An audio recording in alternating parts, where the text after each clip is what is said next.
कैसे आप सब। सोशल वर्क की लगातार फ्री क्लासेस हम लोग प्रोवाइड कर रहे हैं आपके लिए यूट्यूब पे भी, और वैसे बच्चे जिनको फ्री में तैयारी करनी है उनको एक गाइडेंस मेंटरशिप भी हम प्रोवाइड कर रहे हैं। साथ ही साथ हमारा पेड कोर्स भी है जो कि बहुत ही अफोर्डेबल प्राइसेस में, आप टिस्ट निकालना चाहते हो, टिस्ट के सिलेक्टेड स्टूडेंट का इंटरव्यू हमने पोस्ट किया, साथ ही साथ वो सारे स्टूडेंट जिनका रिजल्ट हुआ है वो भी हमने पोस्ट किया है।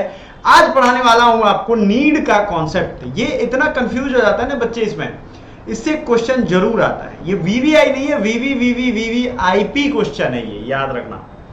ये इतना ज्यादा इंपॉर्टेंट हो जाता है आपके लिए कि अगर आप ये नहीं पढ़ रहे हो तो सोशियोलॉजी साइकोलॉजी दोनों पढ़ना, कहीं ना कहीं कोई भी अगर पूछ देता है तो उनको लगेगा कि इस बच्चे को तो कुछ पता ही नहीं है।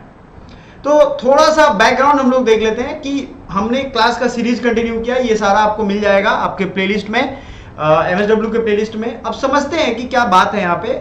ये नीड का यानी जरूरत जो होता है ना इंसान का, उसका कॉन्सेप्ट है क्या, और ये कॉन्सेप्ट क्या कह रहा है, क्यों ये कॉन्सेप्ट आया। तो इस साइंटिस्ट कह लो, साइकोलॉजिस्ट कह लो, साइकेट्रिस्ट कह लो, जो भी है, अब्राहम मैस्लो, ये भी एक जूस थे। जू मतलब इजराइल जो होता है ना, इजराइल जिनका देश है, जूस लोगों का, उनका ये मतलब डेडिकेटेड कंट्री एक इजराइल उन लोगों ने बनाया था। तो इजरायली थे ये भी, एक तरीके से आप कह सकते हो, इजराइल के ये रहने वाले थे।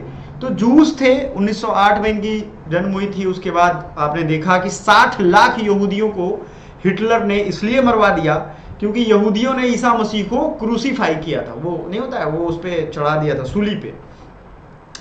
तो ये सारा इनके जीवन की कहानी भी इस पे बहुत असर करती है और ये छुप छुप के रहने लगते हैं। फिर विस्कॉन्सिन यूनिवर्सिटी से, एक्चुअली बड़ी इंटरेस्टिंग स्टोरी है। ये फिलॉसफी के स्टूडेंट थे, लेकिन फिलॉसफी एक ऐसा सब्जेक्ट है कि उसका लाइफ के प्रैक्टिकलिटी पे कोई लेना देना नहीं है। इनका मानना था कि नॉलेज वही काम का है जिसमें इंपायरिकल एविडेंस हो, इंपायरिकल एक्सपीरियंस शेयर किया जा सके, इंपायरिकल डेटा का यूज किया जा सके। इंपायरिकल मतलब अनुभव पर आधारित। मैं बोल रहा हूं हिंदी में, इसलिए प्लीज बच्चों ये ध्यान रखिएगा कि आपका क्लास कोई भी ना छूटे। इंग्लिश में है लेकिन हम पढ़ा हिंदी में रहे हैं। अब देखो साइकोलॉजी का ये जो कॉन्सेप्ट है ना, ये आपको हिंदी में मिलेगा तो आपको हिंदी में देखने के बाद रोना आ जाएगा। इससे बेटर है कि इंग्लिश में ही पढ़ लो। अगर हिंदी में चाहिए तो बता देना हमें। सारी चीजें हिंदी इंग्लिश दोनों में रहनी चाहिए, जरूरी है। लेकिन ये नीड का कॉन्सेप्ट इन्होंने दिया था काफी सालों के रिसर्च के बाद। इसमें अगर देखोगे तो most psychologist, need is a psychological feature. बहुत सारे साइकोलॉजिस्ट ने ये बताया है कि भाई कुछ ना कुछ तो हमारे अंदर नीड होता है, तभी तो मैं पढ़ा रहा हूं, आप पढ़ रहे हो, अदरवाइज कोई कुछ नहीं करता। तो नीड का कॉन्सेप्ट यहीं पे आप समझ जाओगे कि हमारे अंदर अभी कुछ नीड है। अच्छा, बचपन में कुछ और नीड था और बड़े होने पे कुछ और नीड होगा। तो ये नीड का कॉन्सेप्ट हमसे बेहतर उन लोगों ने समझा और दिया है। तो नीड होता क्या है? Need is a psychological feature that arouses an organism to action. Need एक साइकोलॉजिकल फीचर है, मनोवैज्ञानिक विशेषता है जो कि आपको उठने को, जगाने को, आपको अराउज करेगा कि भैया ये गोल अचीव करो। तो नीड भी कभी कभी बहुत बड़ा रोल करता है। लेकिन क्या ये नीड हमेशा होता है आपके सामने, या कभी कभी नहीं भी होता है? आपको अपने लाइफ में भी दिखता होगा कि आप बेड पे पड़े रहोगे तो ऐसा तो है नहीं कोई आएगा आपके मुंह में खिला देगा। ज्यादा से ज्यादा वो ला करके आपको बेड के पास खाना रख सकता है।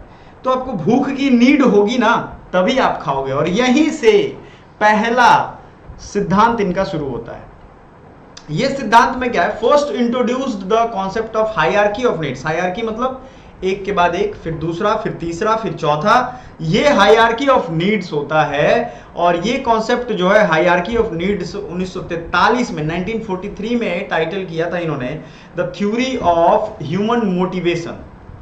मोटिवेशन क्या होता है? देखो, मोटिवेशन का डेफिनेशन अगर आप समझोगे तो द एक्ट ऑफ रेडीनेस होता है। मोटिवेट जब आप रहोगे ना तो आप काम करने के लिए आतुर रहोगे। मान लो आपके घर में कोई फंक्शन है तो आप मोटिवेटेड हो, वाह इतने लोग आएंगे, वाह क्या बात है, क्या चमक धमक रहेगा, क्या बैंड बाजा, सब कुछ होगा, तो आप मोटिवेटेड हो, आप काम करने के लिए आतुर हो।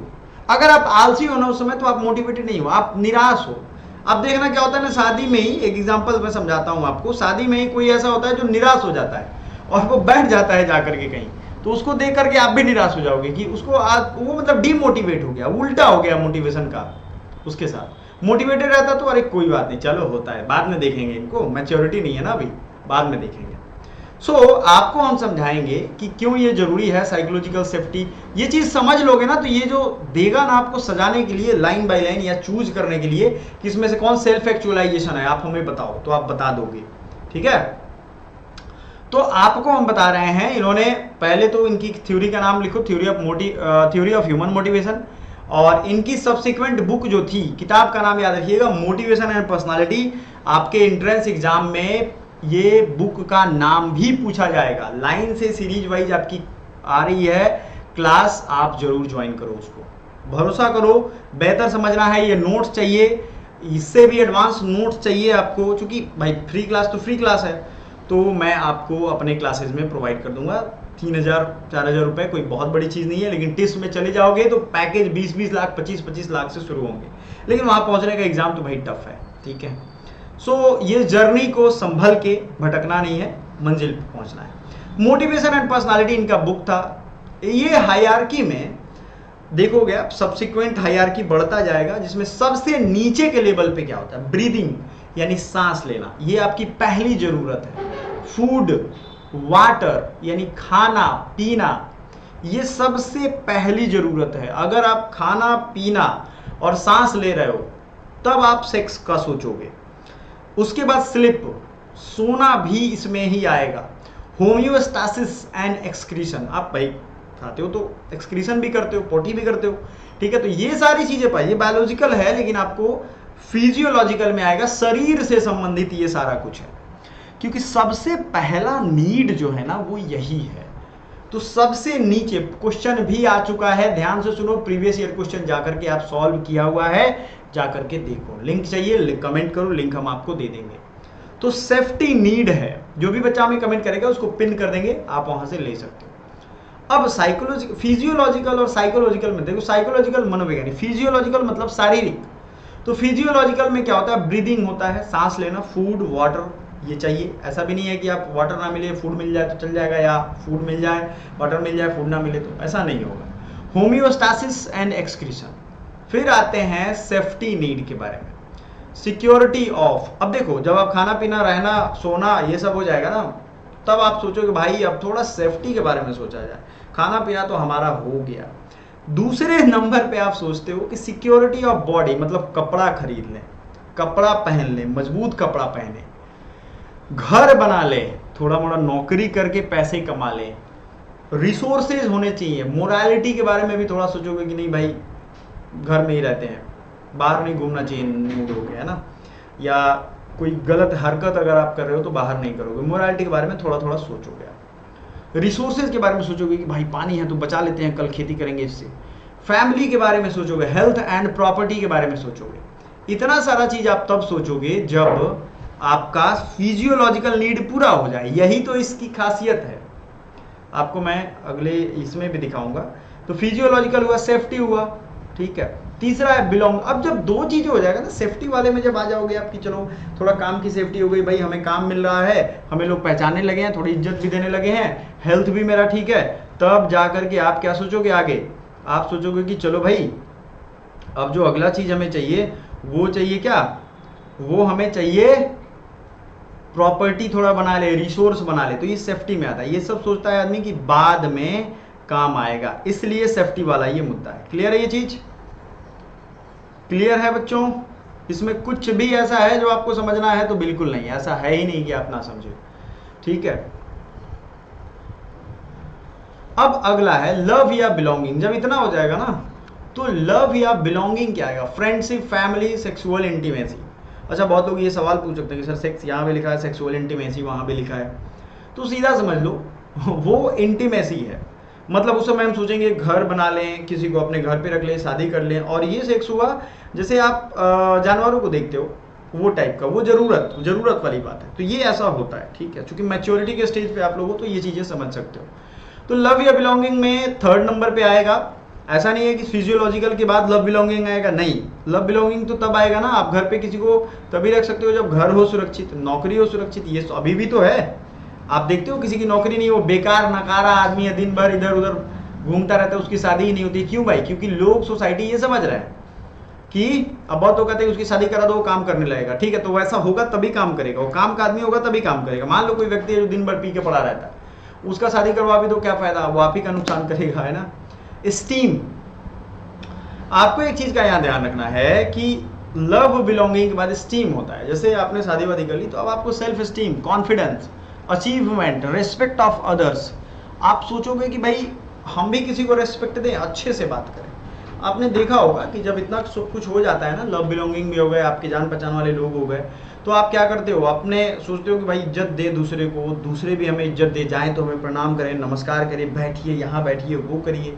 दामाद का जैसा हाल होता है, तो वैसा आप सोचने लगते हो कि भाई हर जगह हमें दामाद वाली ट्रीटमेंट मिले, मतलब लोग हमें इज्जत नवाजे। कहने का मतलब है जिस दामाद आते हैं ना घर में, हमारे भी घर में आते हैं, तो वो सोचते हैं कि भाई हर कोई हमको अटेंशन नहीं दे। अरे भाई हर किसी को फुर्सत रहे तब ना अटेंशन कोई दे। तो ये चीज़ है, दामाद की करतूत अच्छी नहीं हो लेकिन अटेंशन तो चाहिए, है ना, ऐसा होता है। जोक्स अपार्ट, ये सच्चाई है। तो सेल्फ स्टीम यानी कि अपनी इज्जत, कॉन्फिडेंस, अचीवमेंट, ये तीसरे चौथे नंबर पे आएगा। और सबसे आखिरी में आता है, आप देखोगे यहाँ पे, तो स्टीम के बाद cognitive, aesthetic and self actualisation, transcendence, यहाँ 4 और डिवीजन है, लेकिन ये आगे रिसर्च हुआ है। यहाँ जो आप देखोगे ना, हायरार्की ऑफ नीड्स की अगर हम बात कर रहे हैं, तो मैं थोड़ा इसको साइड, हाँ, सेल्फ एक्चुअलाइजेशन है। ये क्या है, सेल्फ एक्चुअलाइजेशन। सेल्फ एक्चुअलाइजेशन का क्या मतलब होता है, एक समय लाइफ में ऐसा आता है, अपने पिताजी को या बाबा जी को देखना, वो बोलता है कि भाई ये जो मैंने कह दिया वही लकीर का फकीर है, मतलब इससे कोई नहीं पीछे हट सकता है, मैंने अपने जीवन का सारा अनुभव इसमें लगा दिया है। मोरालिटी, क्या सही है क्या गलत है, ये सारी बात। क्रिएटिविटी, क्रिएटिविटी क्या होता है, जैसे आपने पेंटिंग देखा होगा, ये ऐसे नहीं हो सकता है। पेंटिंग आप ऐसे बैठ के ही नहीं, म्यूजिक भी सुन रहे, इधर उधर, पेंटिंग पूरा शार्प फोकस की जरूरत होती है, बहुत अटेंशन की जरूरत होती है, तब जा करके कहीं आप क्रिएटिविटी कर पाते हो, ऐसे नहीं कर पाओगे आप। स्पॉन्टेनिटी होता है। फिर प्रॉब्लम सॉल्विंग, बड़े बड़े प्रॉब्लम को सॉल्विंग के लिए आप सेल्फ एक्चुअलाइजेशन वाले स्टेज में, आप देखते हो ना, secretary, cabinet secretary, principal secretary, ये कब लोग बनते हैं भाई, उनको एक्सपीरियंस हो जाता है, ये सारे फेज वो पार कर जाते हैं, ठीक है। लैक ऑफ प्रिजुडिस, उनको लगता है कि भाई भेदभाव किसी के साथ ना करें। एक्सेप्टेंस ऑफ फैक्ट्स, ये सब वो कर देते हैं। समझ में आया आपको, कोई दिक्कत नहीं है। तो ये बड़ा इंपॉर्टेंट कॉन्सेप्ट था, इसके पहले भी हमने काफ़ी चीज़ें पढ़ाई हुई हैं, आप जरूर पढ़िएगा, और एक सीरीज वाइज आपको पूरा फॉलो करना है, डेली करना है, ये ध्यान रखना है। सो जो भी लेक्चर है कंटिन्यू चल रहा है, आप जरूर देखिए। Thank you so much, bye for now.